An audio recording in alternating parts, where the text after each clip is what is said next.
Anželika Strucka. Tā.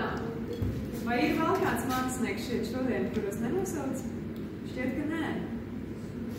Ja neskaitot pašas nozīmīgākos, ka šeit katru dienu šeit bija un pieskatīja to, lai jūs puciņās iekristu pareizās naudas summas. Anna Mačula, Viktorija Māliņa,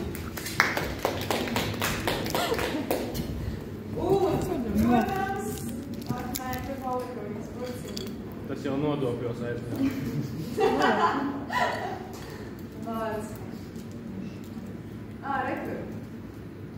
Jolanta Kekere.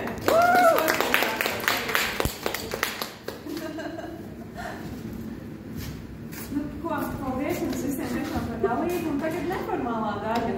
Mēs varam vienkārši, varbūt tās tiešām izejam tad aplīti cauri un katrs kaut kādas pirmās emocijas, kas šaujas prātā, ko jums šis pasākums deva un kādas jums ir emocijas par to, ka jums bija iespēja piedalīties un varbūt ir kaut kāda arī ierosinājuma nākamajam gadam vai kaut kā tā priekš mums kā organizatoriem agri.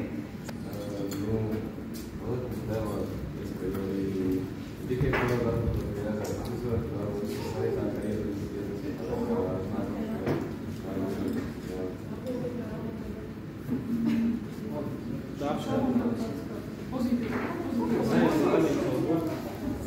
Man liekas, ka bija iespēja ne tikai piedalīties, bet piedalīties nevis tikai ar saviem darbiem, bet arī tapšanā.